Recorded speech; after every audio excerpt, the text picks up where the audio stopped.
السلام علیکم ورحمت الله وبرکاته. ورونو، دا هغه افغان دی چې د سپین بولدک پر دروازه باندې یې څو ورځې مخکې جنګ وکړ. اوس راځو خپله له ده څه پوښتنې کوو. السلام علیکم محترم بلال صاحب، کومه ورځ چې تاسې د سپین بولدک پر دروازه باندې جنګ وکړ،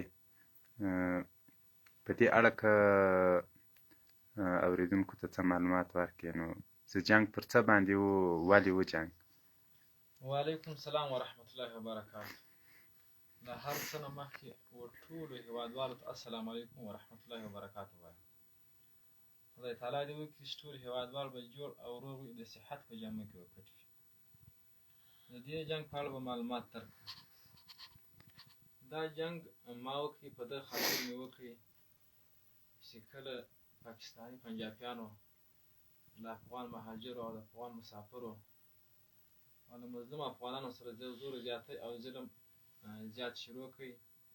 حتی داسې ظلمونه یې وکړو چې زموږ ستاسې افغانو خویندو ته یې په بې عزتي سترګه او په بې عزته سترګه وکتل.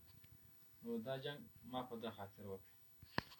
محترم بلال صاحب، که په دې اړه معلومات راکړي چې په دې جنګ کې ستا مشاورین څوک وو، ستا امیران څوک وو، له تا سره ملګري وو، آیا که ته په دې جنګ کې یوازې وې؟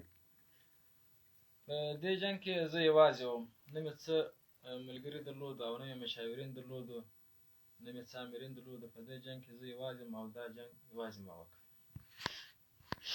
محترم بلال صاحب، ته له دې جنګ څخه وروسته په آینده کې څه پلانونه لرې؟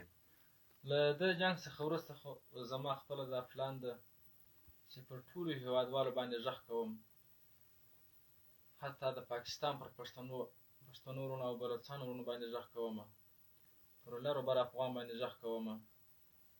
دا غږ باید ټول ته او ښه فهم وکړي او ښه یې واوروي.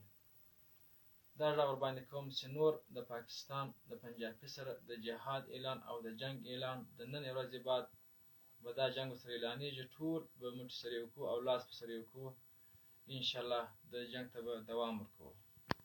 محترم بلال صاحب، له مسلمانانو څخه، له عامو مسلمانانو څخه څه غوښتنه لرې چې باید څه وکړي او څه ونه کړي درته؟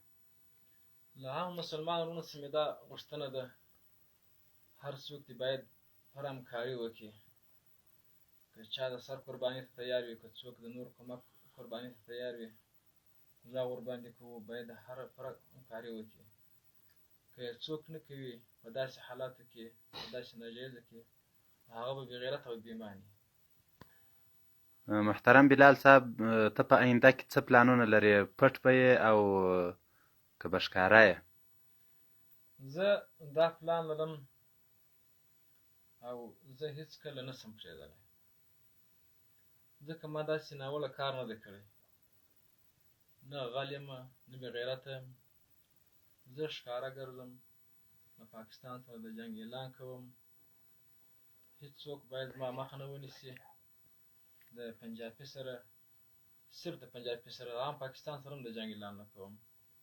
او پښتنو وروڼو ته، پاکستان پښتنو وروڼو او بلوڅ وروڼو ته هم دا غږ کوم چې ملګرتیا او پوره همکاري وکړي. صرف پنجابي سره د جنګ اعلان کوم او انشاءالله دا کوم کار چې ما کړی دا په ډېرو افتخارو او په ډېرو خوږو سره ده، دغسې کار هم نه و. نو یوازې زه ځان نه پټوم او نه پټېږم. که چېرې خلک وایي زما نوم، زما هر څه ورښودلی شئ او شماره ورښودلی شئ، له ما سره اړیکه نیولی شئ، هر څوک له ما سره خبره کولی شئ. زما نوم احمدالله بلال ده. افغان وم، افغان به یم، افغان به اوسمه. د شماره درته کولی شئ، د تلیفون شماره 0039 اویا څلور اتیا 955 دا زما شماره ده. هر څوک له ما سره خبره کولی شئ.